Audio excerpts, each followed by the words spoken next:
Baik, Bapak Ibu, pagi hari ini renungan firman Tuhan diambil dari kitab 1 Petrus 4 ayat 7 yang bunyinya adalah kesudahan segala sesuatu sudah dekat, karena itu kuasailah dirimu dan jadilah tenang supaya kamu dapat berdoa.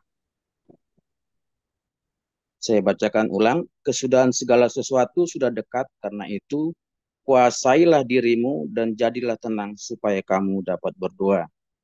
Jadi melalui surat ini firman Tuhan mengatakan bahwa inti kunci untuk bisa bersekutu dengan Tuhan adalah kita harus menguasai diri sepenuhnya, mengendalikan, mengontrol segala diri. Nah, kata diri yang dimaksud di sini, Alkitab mengatakan dalam 1 Tesalonika 5 ayat 23, semoga damai sejahtera Allah menguduskan kamu seluruhnya, semoga roh, jiwa, dan tubuhmu terpelihara sempurna dengan tak bercacat pada kedatangan Yesus Kristus Tuhan kita. Nah, jadi kata diri di sini, unsur utamanya bukan dalam roh atau tubuh, tapi dalam jiwa. Nah, jadi yang dimaksud dirimu sini adalah jiwa. Nah, unsur jiwa itu ada tiga. Pertama adalah pikiran, kedua adalah perasaan atau emosi, ketiga adalah kehendak atau kemauan, keinginan. Nah, kata diri ini menjadi kuncinya. Nah, bahwa jiwa manusia yang isinya adalah pikiran, perasaan, kemauan, dan kehendak itu berkembang bisa menjadi positif energi ilahi kalau dikendalikan dari dalam oleh kebenaran firman Tuhan. Nah, jadi harus diakui penghalang terbesar orang bisa bersekutu dengan Tuhan kalau jiwanya tidak menjadi tenang. Dalam Matius 11 ayat 28-29, Yohanes mengatakan, pikulah yang kupasang dan belajarlah kepadaku, sebab aku lemah lembut dan rendah hati, dan jiwamu akan mendapat ketenangan. Nah, jadi salah satu segi yang harus ditaklukkan, ditundukkan untuk bisa bersekutu dengan Tuhan adalah jiwanya, pikirannya, perasaan, kemauan kehendaknya harus tunduk takluk di atas firman Tuhan. Jadi mustahil orang bisa bersekutu dengan Tuhan kalau pikirannya bercabang, perasaannya berkecamuk, dia gelisah, dia resah, dia panik, dia takut, dia khawatir. Semua dikuasai oleh apa yang dia lihat, dia dengar, dia rasakan, sehingga jiwanya tidak menjadi tenang. Daud mengatakan dalam Mazmur 62, hanya dekat Allah saja aku tenang. Jadi kunci untuk menjadi tenang secara jiwani, badani, dan batinnya adalah ketika bergaul karib dengan Tuhan. Walaupun seseorang memiliki seluruh isi dunia ini, tidak menjamin jiwanya menjadi tenang. Apakah dia memiliki pendidikan yang tinggi, posisi yang tertinggi, pengaruh yang tertinggi secara akal budi manusia, tetapi tidak menunjukkan kualitas jiwanya memiliki ketenangan dalam hidup sehari-hari. Jadi dalam bersekutu dengan Tuhan, firman Tuhan mengatakan kita harus menguasai diri kita sehingga kita menjadi tenang. Karena kesudahan segala sesuatu sudah dekat. Artinya apa yang ditulis oleh Rasul Petrus ini adalah bayangan pada abad pertama ketika orang Kristen di masa itu mengalami sebuah pencobaan dan tekanan. Makanya Petrus mengajak supaya jemaat menguasai dirinya dan menjadi tenang sehingga dapat bersekutu, bergaul dengan Tuhan.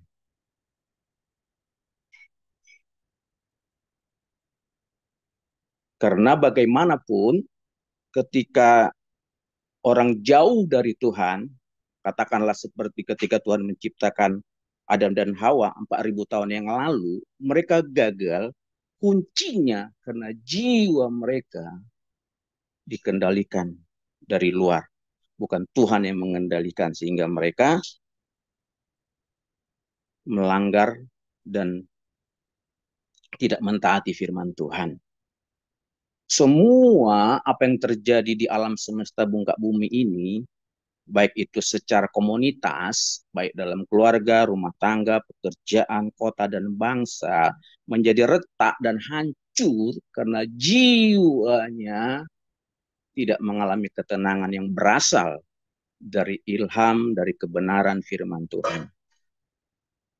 Jadi melalui firman Tuhan ini, dalam 1 Petrus 4 ayat 7 ini, kuasai diri adalah menundukkan, bow down katanya, tundukkan, taklukkan dirimu, jiwamu, sehingga kamu menjadi tenang dan dapat berdoa.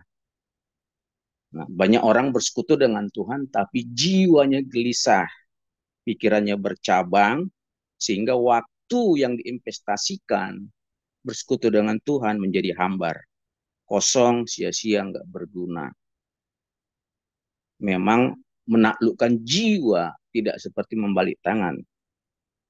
Karena hampir semua manusia di muka bumi karena faktor dosa, jiwanya tidak mudah ditaklukkan. Kecuali kalau dilatih dengan bergaul karib dengan Tuhan dan firman-Nya. Jadi biar pagi hari ini kunci kita dapat bersekutu dengan Tuhan ketika jiwa kita diperbarui oleh firman-Nya. Itu sebabnya dasar orang disebut lahir baru, hidup baru dalam Tuhan bukanlah diukur dari fisik luarnya. Misalnya dia dulu bergereja dari gereja tradisi, kemudian pindah ke gereja beraliran Pentakosta dan karismatik, itu nggak disebut sebuah pertobatan yang real. Tapi kalau Alkitab mengukur pertobatan adalah seperti yang dikatakan Tuhan Yesus dalam 2 Korintus 5:17. Barang siapa ada di dalam Kristus, ialah ciptaan yang baru, yang lama sudah berlalu, sesungguhnya yang baru sudah datang. Nah, ciptaan baru itu bukanlah secara lahiriahnya, tapi secara jiwani dan batiniahnya. Artinya pikirannya terus diperbaharui oleh firman dan oleh tubuh Tuhan yang sehati sepikir mentaati firman Tuhan. Bahkan Paulus mengatakan kepada jemaat di Roma dalam Roma 12 ayat 1 dan 2, bagaimana dikatakan situ, janganlah kamu serupa dengan dunia ini, tetapi berubahlah oleh pembaharuan budimu, sehingga kamu dapat mengetahui apa yang baik, apa yang berkenan dan yang sempurna. Jadi unsur utama yang menjadi kata kunci orang bisa bersekutu dengan Tuhan adalah ketika segi jiwanya ditundukkan, ditaklukkan dengan ketaatan kepada firman. Itu sebabnya dalam 2 Tawarik 7 ayat 14 firman Tuhan mengatakan, dan umatku yang atasnya namaku disebut merendahkan diri. Nah, disebut kata diri di sini. Dan berbalik dari jalan yang jahat, maka aku akan mendengar dari surga dan memulihkan negeri mereka, kota mereka, bangsa mereka, hidup mereka. Jadi kata diri di sini esensinya adalah kepada aspek jiwanya. Itu sebabnya orang yang terikat di dalam hal misalnya merokok, minuman keras, tidak bisa ditengking karena itu alam jiwani. Itu harus lewat firman yang dihidupi, yang dihayati, dan dilakukan dengan segenap hati. Karena pembaharuan secara jiwani lahir oleh persekutuan melalui firman Tuhan. Itu juga yang dikatakan Mazmur 1 ayat 1, berbahagialah orang yang tidak berjalan menurut nasihat orang fasik, katanya. Dan yang tidak duduk dalam kumpulan pencemooh, yang tidak hidup dengan orang berdosa, tetapi yang kesukaannya adalah merenungkan Taurat Tuhan siang dan malam. Nah, jadi pergaulan pada Tuhan di tengah-tengah kota dan bangsa ini hanya ditentukan ketika kita bisa menguasai diri, yaitu jiwani itu, pikiran, perasaan, kemauan, kehendak, di dalam kebenaran firman Tuhan. Biarlah kita bersama-sama mengalami pembaharuan oleh firman Tuhan dengan hidup bergaul karib dengan Tuhan dan firman-Nya. Biar Tuhan menemukan jemaatnya yang hidupnya, jiwanya dikuasai, bow down oleh firman Tuhan, oleh kebenaran yang memerdekakan itu. Karena hanya dekat Allah saja umatnya bisa mengalami menjadi tenang. Be calm katanya. So can you pray. Jadi ketika kita kontrol myself, diri kita, maka kita bisa tenang dan kita dapat berdoa.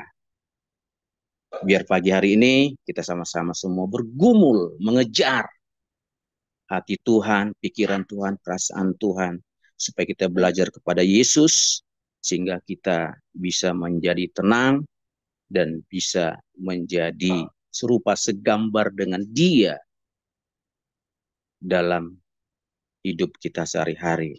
Dimuliakanlah Tuhan, terpujilah nama Tuhan yang bertahta selama-lamanya, mendidik, mengajar, melatih, membimbing kita, sehingga roh, jiwa, dan tubuh kita terpelihara sempurna dengan tak bercacat pada saat kedatangan Tuhan kita Yesus Kristus. Dialah Raja kemuliaan yang menolong kita, memimpin kita, menyempurnakan pengenalan kita akan Dia sampai selama-lamanya.